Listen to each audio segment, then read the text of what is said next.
we move on to Kemi Badenoch. Now, I'm torn, almost 52-48, between, I'm not going to say concern, I'm going to say, well, can I have a three-way tie? I can't, can I? Because then it won't be 52-48, and we all love the infernal ratio. So 52% of me finds her absolutely hilarious. And every time you think she can't get any funnier, she gets funnier. There's something about...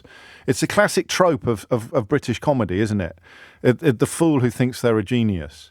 So Rigsby in Rising Damp. You know, what are the other examples? The fool who thinks he's a genius. Gordon Brittas. Rick in the Young Ones. I don't. Was he a good one?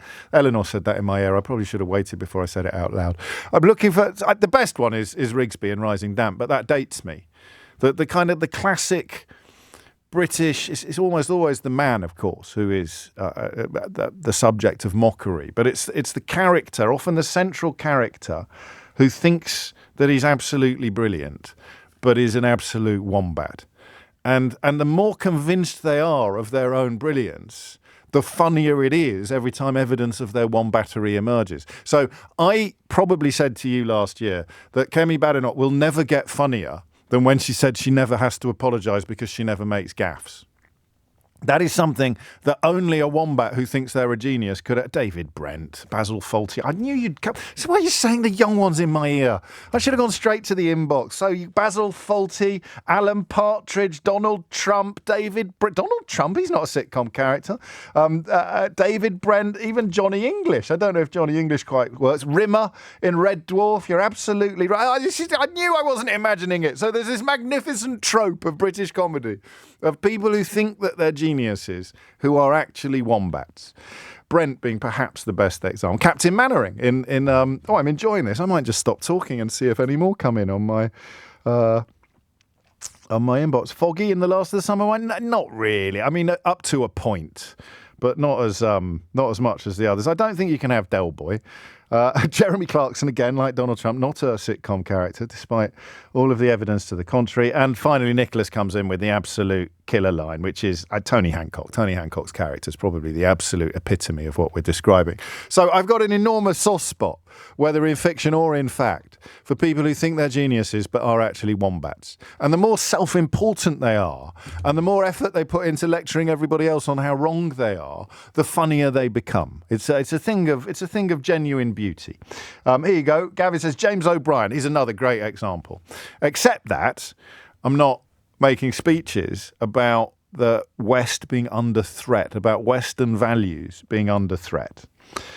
And that's where the 48% comes in. So it's 52% hilarious, and it's 48% concerned/confused. More confused than concerned, but she's the leader of the opposition. You've got an alignment at the moment at the Kremlin and the White House, and she's coming out praising the man leading the alignment of the Kremlin with the White House. I keep doing a double take at the headline in the news about peace talks are underway between the United States and Russia, about the invasion of Ukraine, and Ukraine's not there. I mean, this is what I mean by normalcy bias. That's just unbelievable, right? Turn on your radio, open your average British newspaper today. Most people are not confident enough, concerned enough, honest enough to just go, this is absolutely crazy. How can you have peace talks when the country that was illegally invaded is not invited? How does that happen? You've got Trump's man and you've got Putin's man sitting at a table, essentially carving up a deal without consulting the country that was illegally invaded. I thought that all of these people cared about sovereignty, because we're about to talk about British values. So you can't claim that sovereignty is one of these Western values that you want to defend unless you are foursquare behind the defence of Ukraine and the rejection of any attempt by Donald Trump and Vladimir Putin to cobble together some mutually beneficial arrangement that leaves Ukraine talked about but not in the room.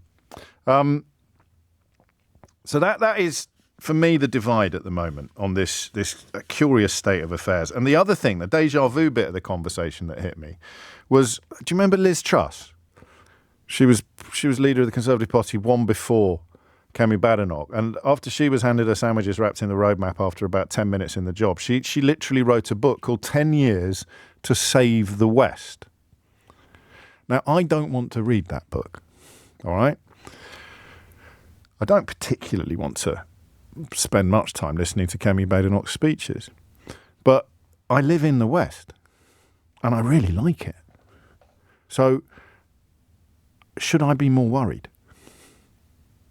Because these are educated people.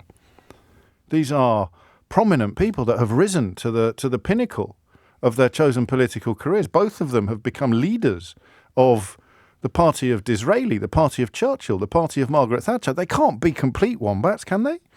And they are telling me, in the case of Liz Truss, that we only have 10 years to save the West. And I think she wrote that about 18 months ago. So we've now got 8.5 years.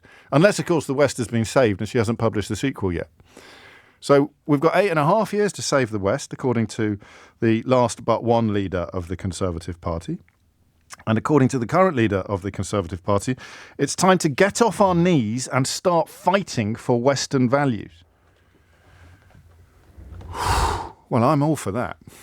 Seriously. What do I do now? Where do I go? Where are we all meeting? Where are we all meeting to fight for Western values? I don't know how to do this as a phone-in. How do you do a phone-in that's 52% laughing your head off and 48% concerned stroke confused? And you can't laugh 100% of the time because this kind of nonsense culture war rhetoric has propelled Donald Trump all the way onto Vladimir Putin's lap. So what are they talking about? We did this a bit yesterday with regard to J.D. Vance, and it became pretty clear that we are talking about a historical moment where the United States of America no longer protects Europe from the totalitarian threat of what was once the Soviet Union and is now Russia. You're on your own. And I mean, it's a tragedy for anyone who cares about stability, peace, decency, democracy, but there it is. It's happened.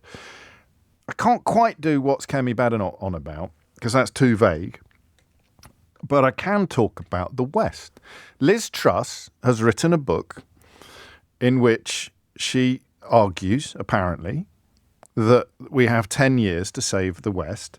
Kemi Badenoch has looked at the recent history of the Conservative Party, right, and decided that we need to be more Truss. I'm going to say that again because it's only just occurred to me. Rishi Sunak yesterday came out in full support, by the way, of Keir Starmer's position on Ukraine, which is the statesman-like thing to do. Kemi Badenoch has looked at the single worst performance by a Prime Minister in the last 150 years. You probably have to go all the way back to Lord North to find a rival. And decided that we need to be more Liz Truss. So we're going to be like Liz Truss, only better. Liz Truss waited until she'd been handed her sandwiches wrapped in a roadmap before she came out and said, we've only got 10 years to save the West. Kemi Badenoch is saying it now. It's time to get off our knees and start fighting for Western values. And I don't have the first idea what they mean. I know the stuff they offer up. Kemi Badenoch offered up that headmistress who banned praying in her playground, which I think was the right thing to do. But I worried at the time that if it had been kids saying the Hail Mary that were being told they weren't allowed to pray in the playground, then there probably would have been less approval from some quarters. So one religion with its roots in the Middle East, Christianity, probably would have got a different reaction from a head teacher's decision to ban praying in the context of another religion from the Middle East, in this case Islam. I don't know, I could be wrong. Maybe I'm doing them a grave disservice. Banning prayers is good. Regardless of what denomination you belong to. Of course, J.D. Vance was talking pork. He's talking nonsense about banning prayers outside abortion clinics in his speech in Munich that Richard Littlejohn has got terribly excited about today in the Daily Mail. But what are these values? And I'm asking, I want you to really understand the importance of the infernal ratio on this question, because it is both silly and serious at the same time. I told you I would mention her a lot, but the woman on the table next to me, I think old Reese in Manchester is probably going to join the list of things I refer to a lot. The police officer who was adamant that national crime statistics are completely wrong because of his lived experience. Slightly worrying, but not as worrying as the woman on jury service on the table next to me in Hounslow last week, who was adamant that Volodymyr Zelensky spends all of the military aid he receives on yachts and that Michelle Obama is a man. And now, I can't say I think Kemi Badenoch is trying to appeal to them. And you can't laugh about it anymore because what you might loosely describe as the radicalised online right are in charge. They are in the White House. If I said to you that Donald Trump's people are putting pressure on Romania to give Andrew Tate and his brother their passports back, they're currently under house arrest on sex trafficking charges. And one of them is certainly accused of rape as well. If I said to you Donald Trump's people are trying to get involved in that case, you'd think I was joking, right? So what's he on about, the radicalised online right? But it's true. Donald Trump's administration is reportedly putting pressure on the Romanian government to go a little bit easier on two British men accused of all manner of hideous crimes. Why on earth would they do that? It's a conversation for another day. Except that seems to me to be the constituency that Kemi Badenoch and Liz Truss are wooing, are playing to. And that's why 48% of my response to this hilarious speech is confusion stroke concern.